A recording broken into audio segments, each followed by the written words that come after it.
वीर दंडवतम वो दंड गुरु बंधु जन सोए पहले वह प्रणाम तिन नमो जो आग ओए।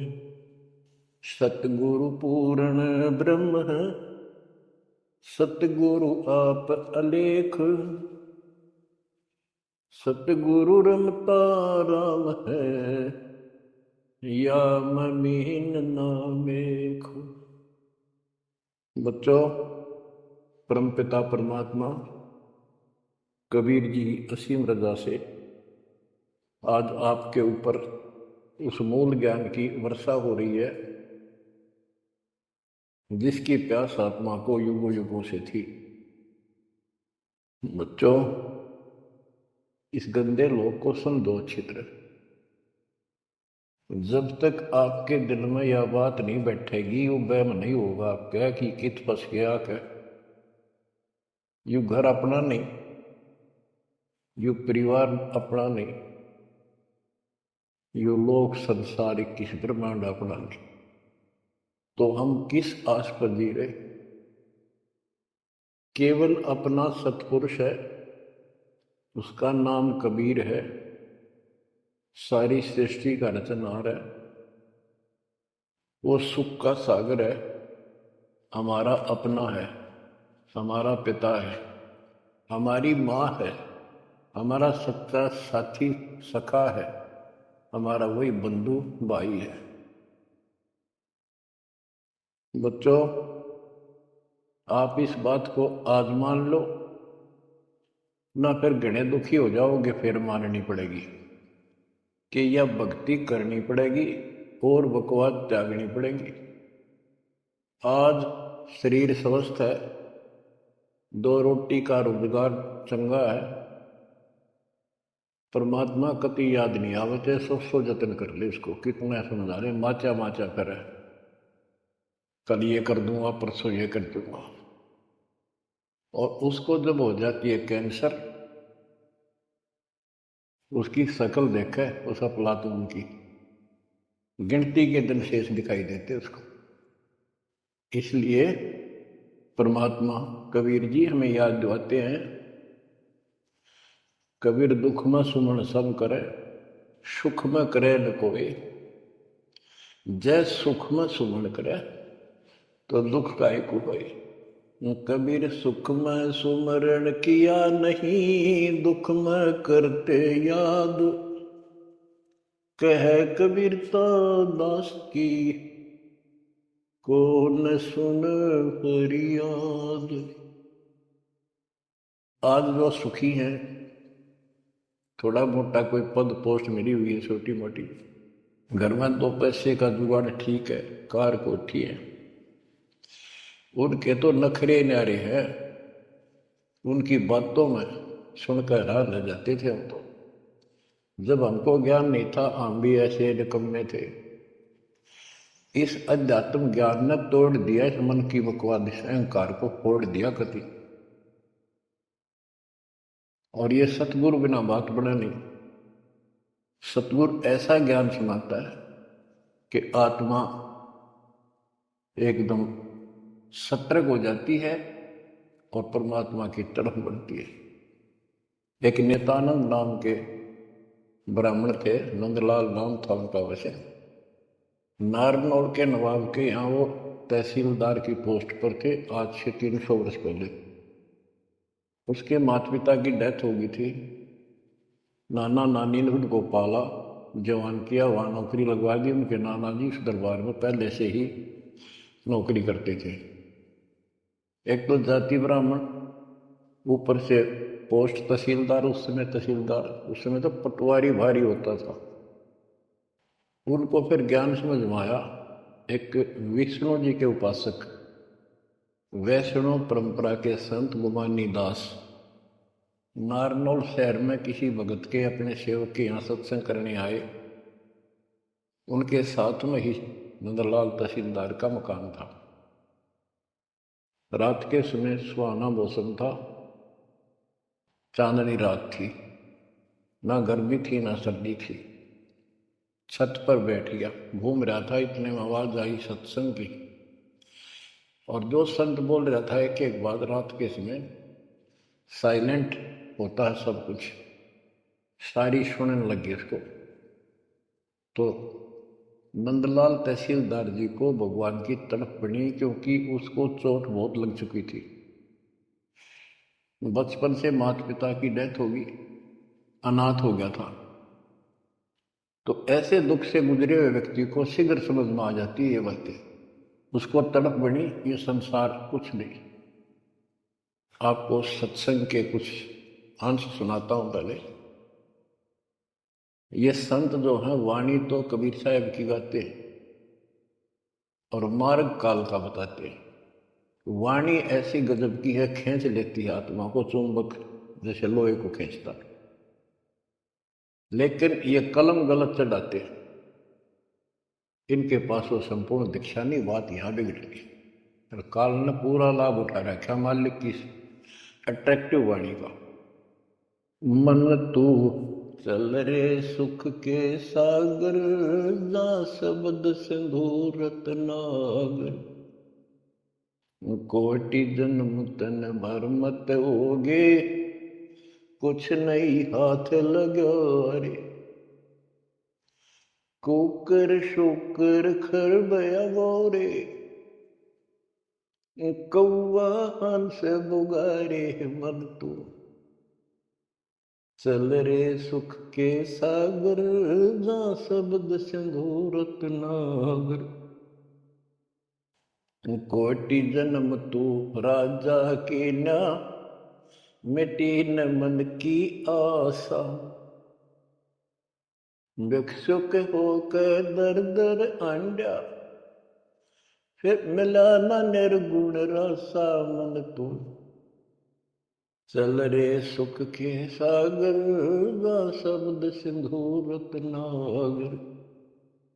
इंद्र कुबेर ईश की पदवी, ब्रह्मावण धर्मराया। विष्णुनाथ के पुर को जाके, फिर भी उल्टा आया। मन तू चल रे सुख के सागर, जा शब्द सिंधु रत्नागर। असंख्य जन्म तन मरता होगे, जीवित क्यों न मरे रे। असंख्य जन्म तो है मरता होगे, जीवित क्यों न मरे रे।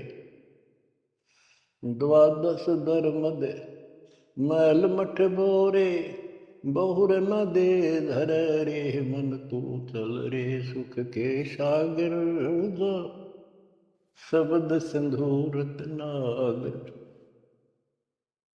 दोजक भिष्ट सभी तह देखे, राजपाट के रसिया।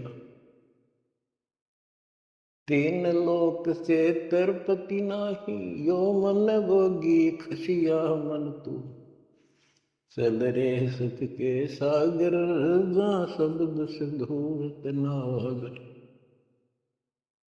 सतगुरु मिले तो इच्छा मिटे, पद मिल पदे समान।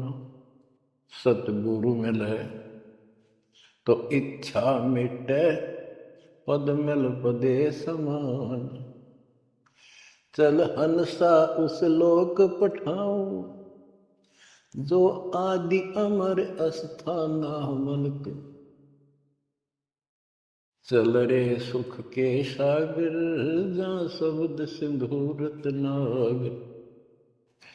चार मुक्ति जा चंपी करती, माया हो रही दासी।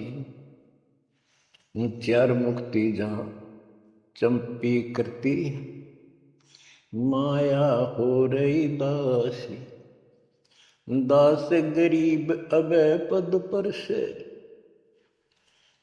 मिले राम अविनाशी। मन तू चल रे सुख के सागर, जा शब्द सिंधु रत्नागर। सत्संग में बताया गया कि कोटि जन्म तन भ्रमित हो गए, जन्मते मृत्यु को।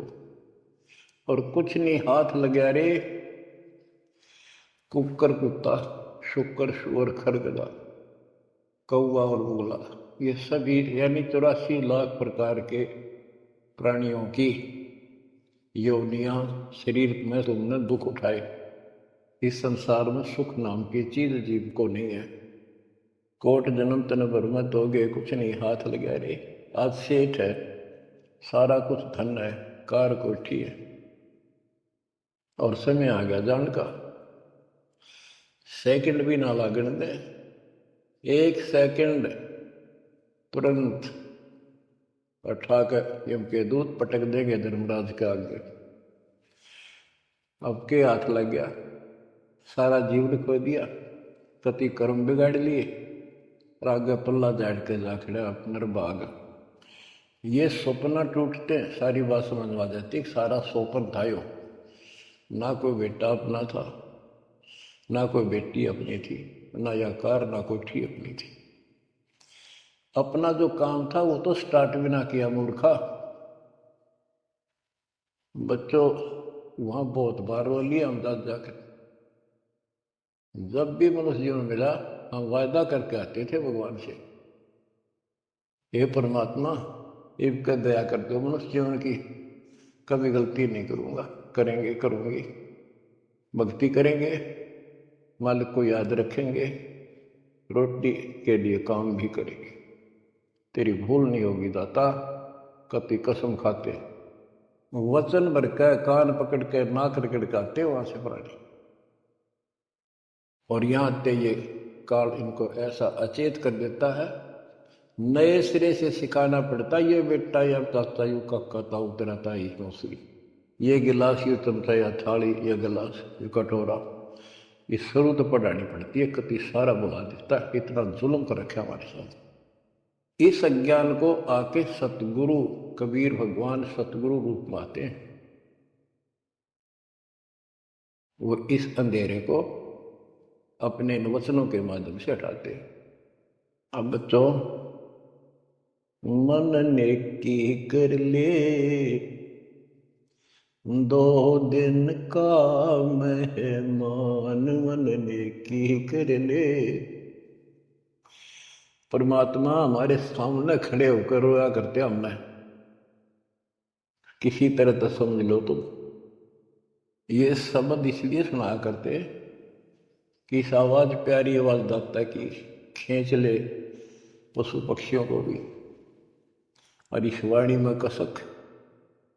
तो बच्चों, परमात्मा कहीं भी खड़े हो जाते थे किसी गांव नगर में जाकर, और उनको वाणी सुनाते थे, क्योंकि हम कान का विषय भी हमारे अंदर है विकार। तो मीठी वाणी सुनकर तकरीबन लोग इधर उधर से खिसक के आसपास बैठ जाते आकर, जैसे कोई जाकर कोई तुमली बनाने लग जाए ऐसे डुगडुगी, वहाँ भी लोग इकट्ठे हो जाते हैं। फिर परमात्मा उनको समझाते थे, इस काल के जाल में फंसे इस नकली सुख को सुख मानकर अंधे हुए बैठे प्राणियों को कहाँ से संघर्ष करने लगते, क्योंकि ये अपने पिता है और ये रह नहीं सकते हमारे को राह बताए बिना। तो क्या सुनाते थे, कहाँ से आया कहाँ जाएगा, तन छूटे तब कहाँ समाएगा। कहाँ से आया कहाँ जाएगा, तन छूटे तब कहाँ समाएगा। आखिर तुझको कौन कहेगा, गुरु बिन आत्म ज्ञान, मन ने की कर ले 2 दिन का मेहमान। बच्चों, परमात्मा याद दिला रहे हैं तुम्हें सतगुरु के बिना, गुरु के बिना ये आत्मज्ञान कौन कराएगा। आत्मज्ञान क्या है,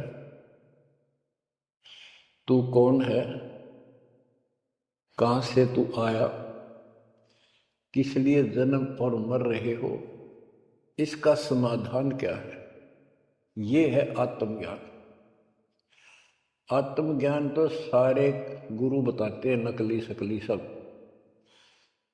भाई भक्ति नहीं करोगे पशु पक्षी बन जाओगे, मनुष्य जीवन बड़ी मुश्किल से मिलता है। ये सारा कुछ परमात्मा का बताया ज्ञान बताकर आखिर में काल के खुट्टे बांध देते हैं। ये उपासना करो जो शास्त्र विरुद्ध है। बात यहाँ बिगड़ी पड़ी थी।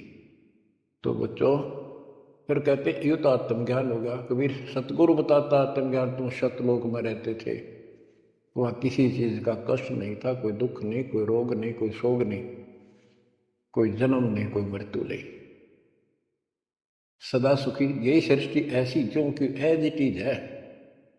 ऐसे गांव बसे, ऐसे बाजार लगे, बाग बगीचे कदम कदम पर सुंदर तरीके से लगे हुए एक पंक्ति के अंदर गजब के, और उसको छोड़ के तुम इस काल के जाल में फंस गए। अब ये तुम्हें मूर्ख बनाए बैठा है, उस घर की कति खबर मिटा दी, नामो निशान खत्म कर दिया। आत्मज्ञान ये है, तुम या कष्ट उठा रहे हो जन्म मृत्यु के, इसका समाधान है पूरा सतगुरु हो, उसे दीक्षा लो, फिर डट कर भक्ति करो, मर्यादा का पालन करो। ये तो है आत्मज्ञान।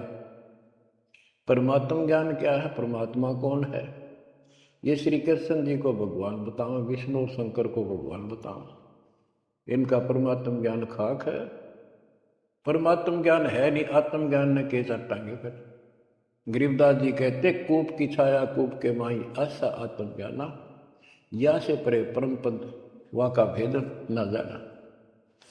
आत्म ज्ञान तो ऐसा है जैसे कुएं की छा कुएं तक है, बाहर उसका कोई यूज नहीं। इसका मतलब है कि जिस ज्ञान पर ये आत्म ज्ञान बताते हैं परमात्म ज्ञान है नहीं, वो तो इस काल के कुएं में अंदर ही गिरे रहेंगे, यही कष्ट उठाएंगे। ये साधना गलत बताते हैं, उनकी पोल खोल रखी है वैद्य के अंग में, जैसे काला पुष्मा। बच्चों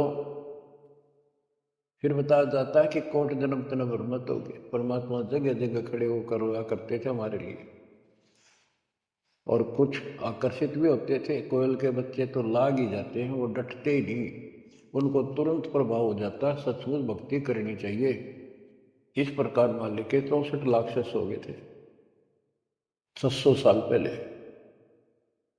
इस ज्ञान को तो सिर्फ इतना सुनते थे कि सचमुच जो कह रहे बात सच्ची है, मर जाएंगे। ये वाणी ऐसी सीधी ओढ़ देती है आत्मा के मैल को, फिर सुख होने शुरू हो जाते थे दाता का नाम लेते ही। इसलिए चिपकते चले गए। दाता भी चाहते थे, परमात्मा भी, कि इनके अपनी कलम चढ़ा दो एक बार बस, इन पार तो होना नहीं। कलम चढ़ा गए दाता उस समय 64 लाख का। वो 64 लाख कुछ भक्ति करी उन्होंने, बहुत अच्छी, परमात्मा काफी संग रहे। फिर जब देखा कि अब इनको ज्ञान नहीं है और ज्ञान बिना मुक्ति हो नहीं सकती, जब तक पूरा ज्ञान नहीं होगा ये डट नहीं सकते, दो काम हो जाते हैं, तीसरा नहीं होता है, तो फिर वो झाड़े लुआन चले जाते। ये स्थिति होगी थी वहाँ। तो एक झटका दिया था, परीक्षा ली थी, सारे विमुख हो गए। जब परमात्मा ने हाथी पर बैठकर गंगा जल बोतल में भरकर, जैसे शराबी शराब पिया कर, एक वैश्या, प्रसिद्ध वैश्या जो परमात्मा की शिष्या हो चुकी थी और अपने धर्म कर्म को ठीक कर रही थी, लेकिन उस समय भी उसको वैश्या की फीत ही थी समाज की दृष्टि से। उस लड़की को हाथी पे बैठा के उसके कंधे पर हाथ धरका भगवान, और वो पानी गंगा जल पी रहे थे। उस हाथी को बाजार के बीचों बीच घुमा दिया। जो भी देखा वो एक, देख लो भाई दुल्हा बड़ी बड़ी बात बनाया करता कबीर, शराब पीवे और वैश्या को साथ लेकर घूम रहा है। उनके शिष्यों को लाओ, बुला बुला के देखो, हम तो पहले कहा करते पाखंडी आदमी, अपनी आंखों देख लो, सरियाम वैश्यावृत्ति करता घूम रहा, शराबी कवाबी है ही। जो भी देखे वही कहते मैं तो कभी कभी जाया करता, मन तो जाना छोड़ रखा है मैं तो उसके साथ चला गया था एक बार। ऐसे 64 लाख भगवान से विमुख हो गए। सतगुरु भी चाहते थे ये बोझ सिर तो पड़े, अब ये समझ नहीं पा रहे। गरीब बड़ुआ बड़ुआ सब कहे, कोई न जाने खोजे। दास गरीब कबीर करम, बाटत सिर का बोझ। कि उस लीला को कोई नहीं समझ रहा था, वो तो अपने सर का बोझ, ये पूरी आस्था थी नहीं उन शिष्यों की, इसलिए इनको पटक रहे हैं, ठाक सिर पर अपना बोझ हल्का कर रहे हैं। बच्चों, गुरुद्रोही नहीं बने तुम उस समय, सतगुरु विमुख हो गए। तो कबीर साहब कहते हैं, सतगुरु विमुखा युग युग रोवे, मानुष जन्म पाके खो। सतगुरु संगत छोड़ के लाख वर्ष जबकीन, इंद्रिय कर्मला मोक्ष हो रह काल के आदि। इसके लिए बहुत से प्रमाण आपको दिए गए हैं। जैसे राबिया सतगुरु विमुख हुई थी, गुरुद्रोही नहीं हुई थी वो। 4 साल दाता ने कितनी मेहनत करके उस बेटी के लिए फातिमा की। उनकी भेड़ बकरियां के बीच में बैठ के उस बदबू में उस प्यारी आत्मा को दर दर में फंसी पड़ी थी। राबिया को ज्ञान सुनाया, बेटी अल्लाह खुदा की भक्ति करनी चाहिए, यह जीवन थोड़ा ही है, इसमें कभी भी मृत्यु हो जाएगी, फिर पता नहीं कहाँ जन्म होगा। कई दिन लगातार ये बात करते करते लड़की कहती थी कि महाराज हम इबादत करते हैं, नमाज करते हैं, सारा कुछ करते हैं।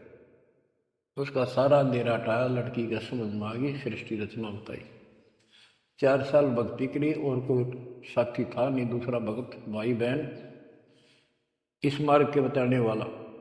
समाज के प्रभाव से परमात्मा वाली सत साधना छोड़ दी, क्योंकि सत्संग ना सुनने से इस तरह मैल आवेगा, ये भूल जरूर पड़ जाती है। क्योंकि गलत बताने वाले तो सारा समाज, सारा वही साधना सब कर रहे थे, तो वही अपनी साधना करने लगे। लेकिन प्रेरणा इतनी होगी थी कि शादी नहीं कराऊंगी, मोक्ष पाऊंगी, सारा कुछ हो गया था।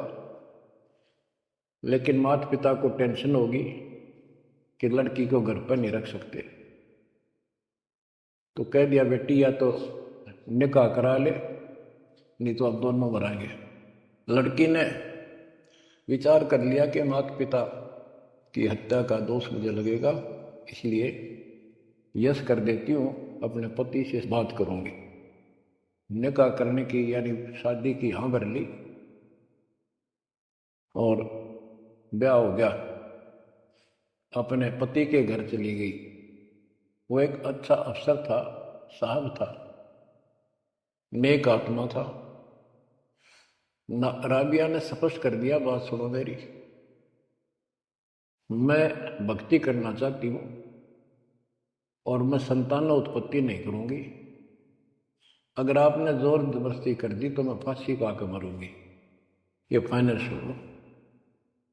उसके पति ने कहा कि एक बात बता राबिया, जब निकाह हुआ आपने स्वयं कबूल किया था, मैं निकाह कबूल करती हूँ। मुसलमानों के अंदर एक विशेष बात है कि लड़का लड़की चाहेंगे तो ब्याह होगा, ना हुआ नहीं। तो तेने उस समय कबूल क्यों किया था? राबिया बोली, मेरी मजबूरी थी, समाज का दबाव था मेरे माता पिता पर। मेरे माता पिता ने शर्त रख दिया तो शादी करा ले, नहीं हम दोनों मरेंगे, तो इसलिए मैंने शादी कर ली। अब आप पर फैसला है, वहाँ तक 2 मरे थे भी, यहाँ 1 मरेगी, मैं भक्ति करूंगी, ये मेरा फाइनल फैसला है। तो समझदार था मुसलमान, कई कई शादी कर लेते हैं, उसको इसकी कोई समस्या नहीं थी, परमात्मा की दया से गुजारा भी खूब था। वो बोला, राबिया बात सुन ले, जैसा समाज का दबाव तेरे ऊपर था, तेरे माता पिता पर, ऐसा समाज मेरा भी है, और यहाँ मुझे भी जवाब देना भारी हो जाएगा अगर तू इधर उधर जाओगी। तो जाइए भक्ति के लिए, इसलिए घर में रहेगी, मेरी तरफ से मेरी बहन होगी, संसार की दृष्टि में मेरी पत्नी बनकर रहना होगा। राबिया ने कबूल कर लिया, यस कर दी, उसने अपने और विवाह करा लिया। जब वो होगी 50 साल के ऊपर, हज करने चली, उसके पति ने कहा आपके लिए मैं गाड़ी घोड़ा ऊँट तैयार करवा देता हूँ, अरे जाओ, बहुत खुशी की बात है, मुझे पुण्य मिलेगा आपके सहयोग में। वो कहने लगी मैं पैदल जाऊंगी। यानी भावना अलग होती है भगत की, या धार्मिकता रंगी हुई होती है पिछले जन्मों की। वो चल पड़ी, पैदल चल पड़ी। रेगिस्तान ज़्यादा होते थे उस टाइम, सभी जगह सूखे पड़ते थे। मक्का में चली, मक्का के राह पे काफ़ी सफ़र तय करने के बाद एक कुआं आया।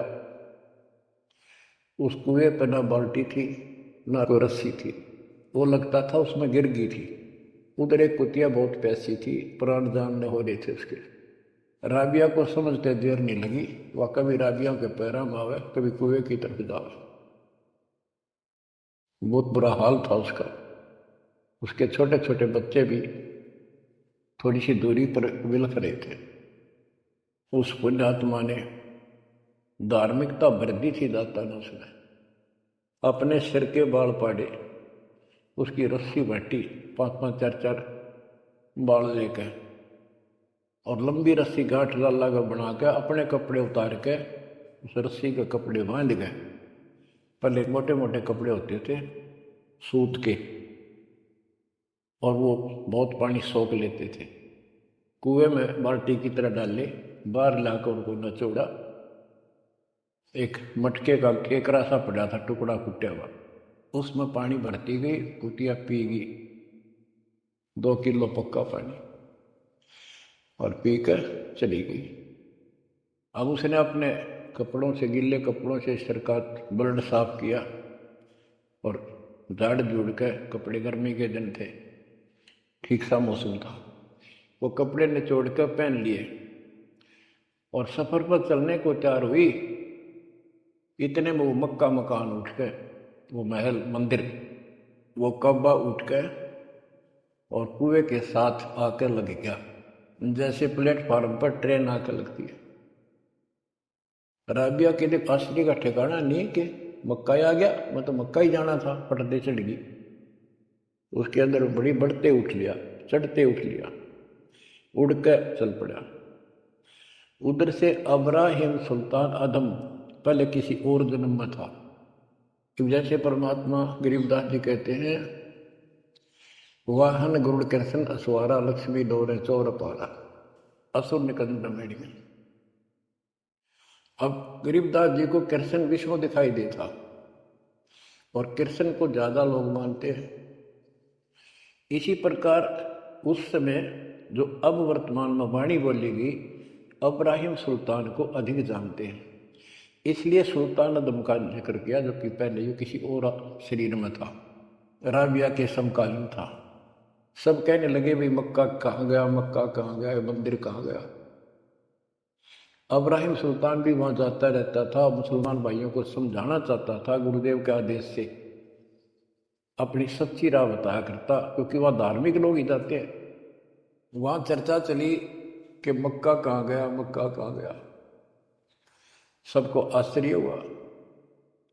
अब्राहिम सुल्तान जो पहले शरीर किसी और शरीर में था, गरीबदास जी की वाणी में है कि सुल्तान अदम मक्के गया, मक्का नहीं मकान गया, एक रांड को लेने को, नो कहे अदम सुल्तान। अब्राहिम सुल्तान अदम कहता है कि नकमी औरत को लेने गया, वो पहले सतगुरु शरण में आई थी, वो साधना छोड़ के अब ये वही डले ढो रही है। उपस्थित मुसलमानों को उसकी बात अच्छी नहीं लगी, दुख भी हुआ, लेकिन मुसलमान था इसलिए आगे बात बढ़ी नहीं। इतने में मक्का आके वहाँ यथा स्थान पर स्थापित हो जाता है। लोगों ने देखा उसमें एक लड़की, एक औरत है, एक बहन है। नाम पता करा तो पता चला ये ऐसे ऐसे इसका राबी नाम है। सारे मुसलमान समाज में ये हो गया भाई भक्ति हो तो राबी जैसी, अल्लाह को खुश कर लिया, इसको तो जन्नत मिले ही मिलेगी। अगला जन्म उसका एक बांसुरी नाम की लड़की का हुआ। परमात्मा तो उसको चार्ज कर गए थे, वो परमात्मा की चाह उसके अंदर फिर भी तड़प रही थी। उसने ब्याह उस समय भी नहीं कराया, और अपना शब्द गाती रही। परमात्मा अल्लाह की महिमा सुनाने लगी और बंसुरी रूप में भी 50 साल से ऊपर होगी, हज करने गई। तो उसको ये ज्ञान हो गया था कि वो परमात्मा की धार्मिक बातें डेली गाती और सुनती थी कि जो मक्का में मरता है उसको सीधी जन्नत मिलती है, स्वर्ग, बहिश्त।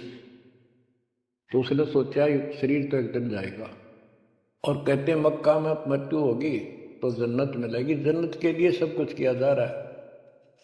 उसने वही गर्दन काट दी अपने हाथ से तलवार मार के। सब कहने हो गया भाई बांसुरी तो गई स्वर्ग में। बांसुरी ने कुर्बानी दे दी और जन्नत में गई। अगला जन्म उस आत्मा का, कर्महीन का, वैश्या का बना। 2 जन्म कति ब्रह्मचर्य के पालन कर लिए, आखिर में सारी कसर काट दी काल ने। परमात्मा कहते काल के षड्यंत्र को तुम तक ये समझोगे, ब्रह्मा विष्णु महेश अभी तक नहीं समझ पाए। फिर दया करी दाता ने, वो गंदा नरक भोग के वह फिर मरी। एक शेख तकी नाम का सिकंदर लोधी राजा का धार्मिक गुरु था, और ये भी कहते हैं वो उनका एक प्रधानमंत्री भी था। जो भी उसके घर जन्म हुआ, उसका 12-13 वर्ष की होकर वह मर गई, कब्र में दबा दिया गया। एक दिन परमात्मा ने ऐसी लीला करी, क्योंकि सोचल छिद्र मैं करूं अपने जन के काम तो उनका था सारा उस बेटी के लिए। शेख तकी के ने जब सारे हथकंडे अपना लिए, कबीर साहब आयरा नहीं, मुर्दे जिंदे कर दिए। उसने कहा वो तो सदमे में था कमाल, रामानंद जादू जंतर ते जिंदा कर दिया। जब जानू मेरी बेटी कब्र में दब रही है, उसको जिंदा कर दे। कई दिन हो गए, 15-16 दिन हो गए। परमात्मा ने कहा ठीक है भाई, सब इकट्ठे कर लो। मुनादी करा दी, उसने खुद करा दी, कहा जिसकी पोल खुलेगी। परमात्मा ने समय बता दिया, उस दिन करूंगा जिंदा। हजारों आदमी, सिकंदर लोधी, शेख तकी, कब्र पड़वा दी, वहां इकट्ठे हुए। कब्र पड़वा दी, लड़की का शरीर था। तो परमात्मा ने कहा शेख तकी तू कोशिश कर ले, कदे 5-6 नंबर बनावे, और कहे या सदमे में थी।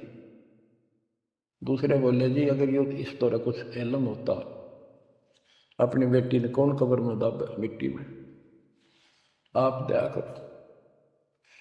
कबीर साहब ने कहा हे शेख तकी की बेटी जीवित हो जा, नहीं हुई। दूसरी बार कहा यही, नहीं हुई। शेख तकी ने बगड़ा पा दिया, नाचन लग गया कि डोंगी की पोल खुल गई, देख लो। कहूँ था ना मैं, कभी मुर्दे जिंदे होते हैं, ये तो क़यामत के समय होते हैं। तब परमात्मा बोला डट जा बंडेले, रुक। तब कहा हे कबीर की बेटी, आत्मा जहां भी है वापस आ, शरीर में प्रवेश कर बेटी। और 12 इतना ही कहा था, शरीर में कंपन हुई, लड़की उठी, मालिक के चरणों में आकर दंडोत प्रणाम किया, और खड़ी होकर 1.5 घंटे अपने पिछले कर्म, वो पाप, बकवाद, गलती सारी दोहरा दी, और अपने भगवान के साथ चली गई। परमात्मा ने कहा जा बेटी अपने पिता के साथ, शेख तकी के साथ। लड़की बोली मेरा बाप आप हो। इनका जितना संस्कार था इन दाग दी माटी में। अब इनका मेरा कोई संस्कार नहीं था। आगे मेरा पशु जुन्नी में जाने का नंबर था, और ये भगवान वहां गए, धर्मराज के दरबार से मुझे बाई फोर्स ले। तो बच्चों कहते गोरख से ज्ञानी गणे सुखते जति जिहान, सीता सी वो वारिया दूर संत स्थान।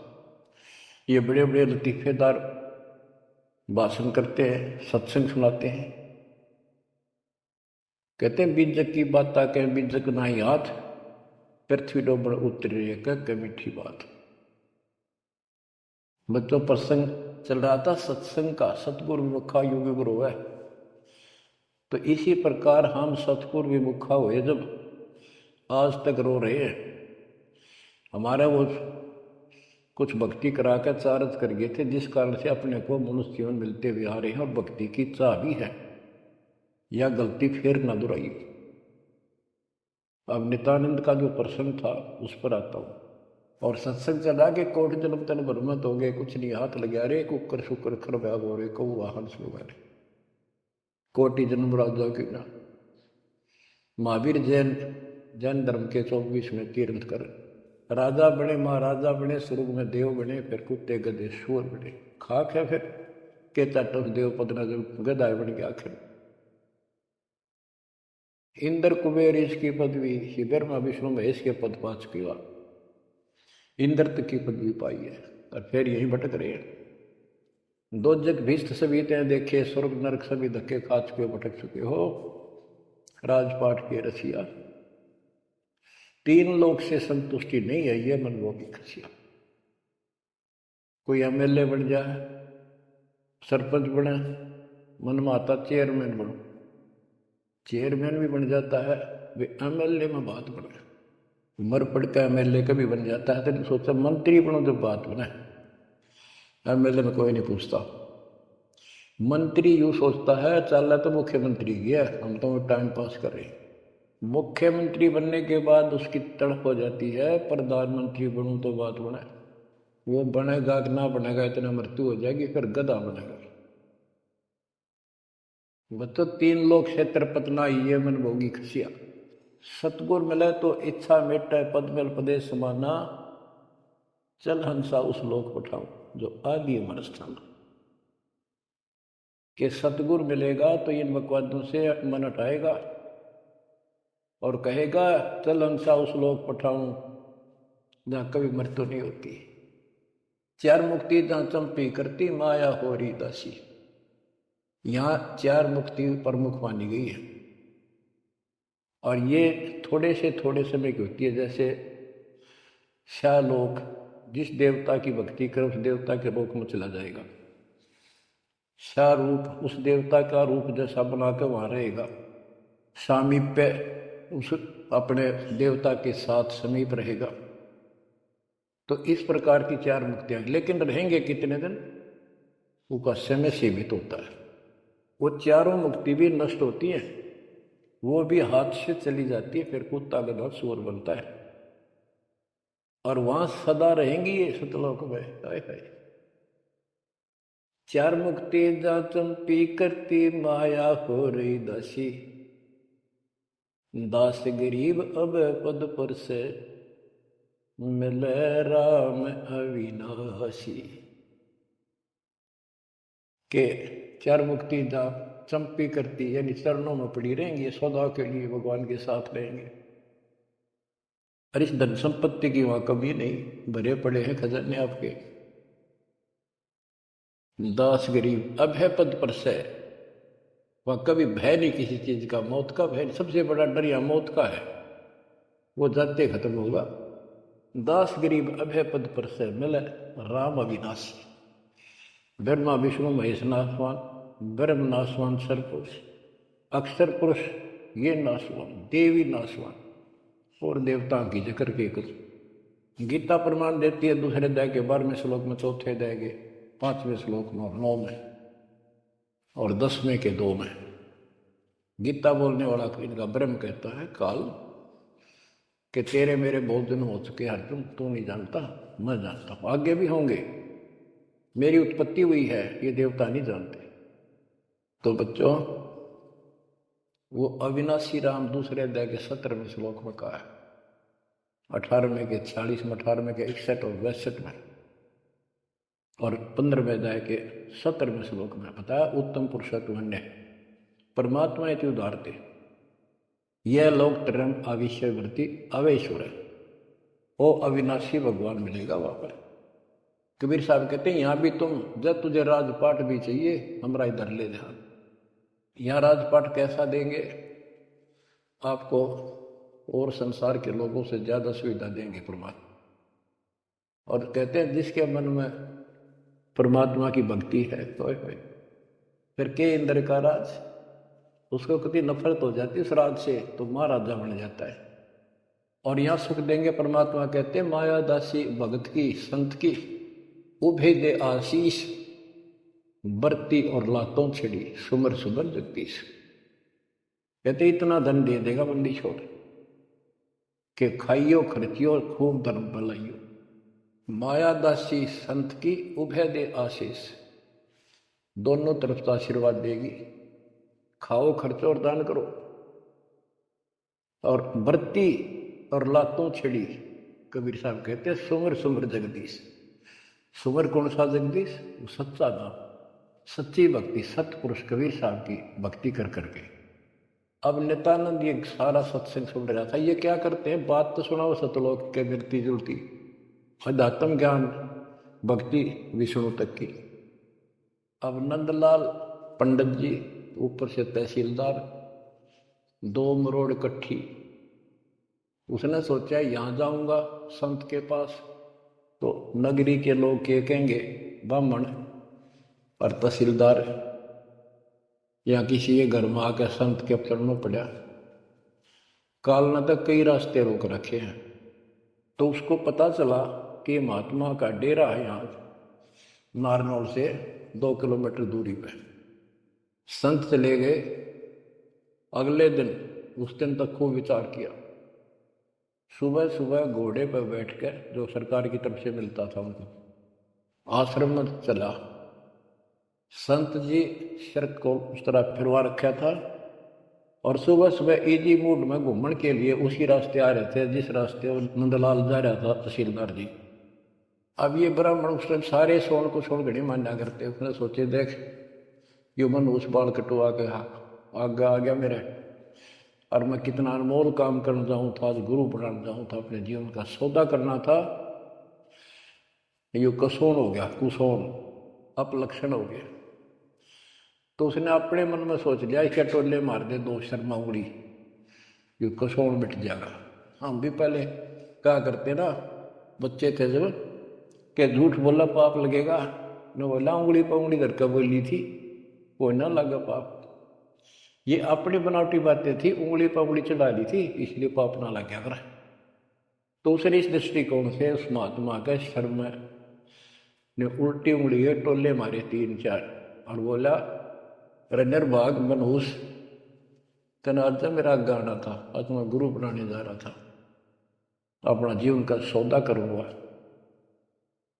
अब वो संत जी हैरान रह गया, पढ़ा लिखा दिखा, घोड़े पर सवार कोई अफसर होगा और ऐसा व्यवहार कर दिया।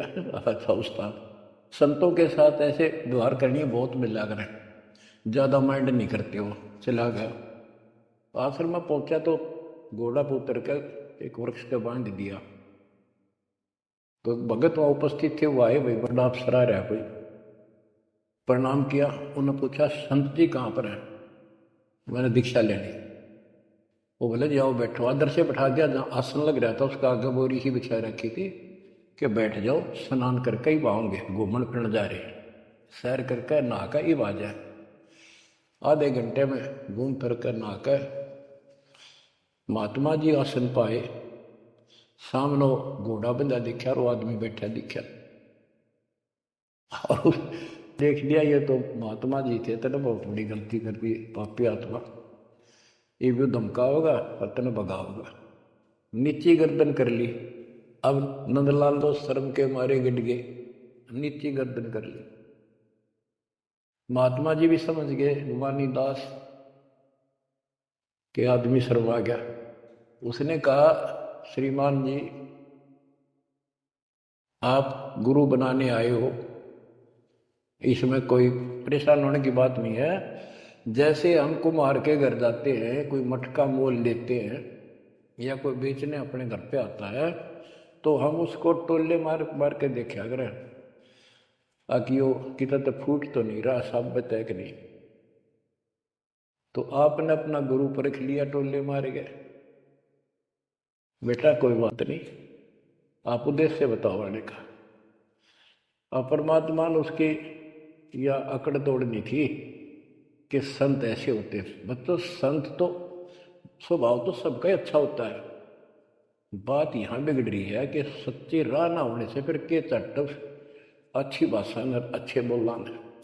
गोरख से ज्ञानी गणे सुख दे जती जिहान, सीता सी वो बारिया संत दूर स्थान। नित्यानंद तो चरणों में पड़ गया, रो है कि भगवान में सारा अपनी इंट्रोडक्शन दी, सारी पहचान बताई। ऐसे ऐसे मैं नारनौल के नवाब के यहाँ तहसीलदार हूँ, और परसों आपका सत्संग रात ने सुना, मेरी आंख खुल गई, मैं मोक्ष चाहता हूँ। उसने जैसा जंतर मंत्र दिया, उसने शिरोधार्य कर लिया और भक्ति करने लगे।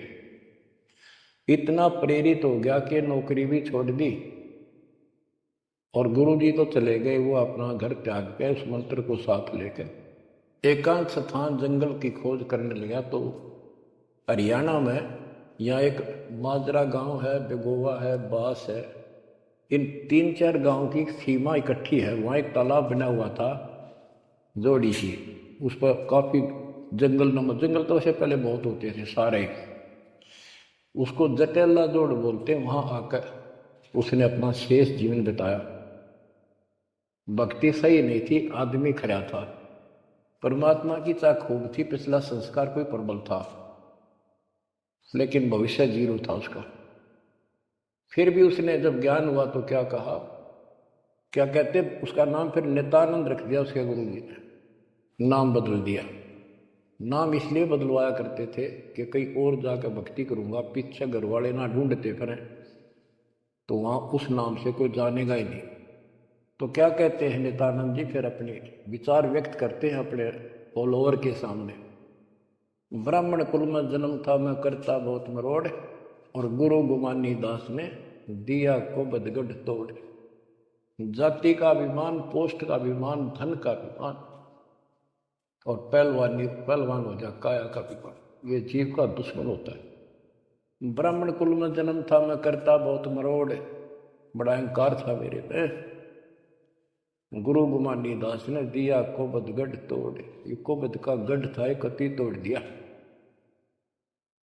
आखिर तुझको कौन कहेगा, गुरु बिन आत्म ज्ञान, मन नेकी कर ले 2 दिन का मेहमान। बच्चों, सतगुर पूरा मिला नहीं, रही अधूरी सीख, तेली के रे बैल जो चले एक नहीं बीख। पूरा सतगुरु ना मिलने से इतनी पुण्यात्मा फिर कर्म फोड़ कर चली गई, स्वर्ग तक गई, फिर जन्म लेगी। उसने तानंद किया। बच्चों, ये सारा कुछ निष्कर्ष देकर दास आपको, हीरे मोती लालों को आपकी पहचान बताना चाहता हूं कि तुम क्या प्राप्त कर चुके हो, आपकी कितनी अच्छी किस्मत, कितना गुण लगा। आँख खोलो, मैं कोई बालक नहीं, कोई डूम बाट नहीं हूं, मैंने कोई स्वार्थ नहीं तुम्हारे से। आप मुझे अपने दिखाई देते हो, आप मुझे भगवान के बच्चे दिखाई देते हो, मुझे अपनी नौकरी खरी दिखाई देते तुम्हारे कारण। मैं अपनी ड्यूटी पूरी करूंगा, भगवान का दोषी नहीं रहूंगा। मेरी उम्र देख लो, आपके लिए भौंक रहा हूं, कुत्ता हूं परमात्मा का, गुरुदेव का। जागो थारी भला, ना जागो थारी मर्जी। आशा करता हूं जागोगे, सतभक्ति पर लागोगे, इस गंदे लोक को त्यागोगे, सतलोक में जाकर स्थान पाओ। परमात्मा आपको मोक्ष दे, सदा सुखी रखे। सत साहिब।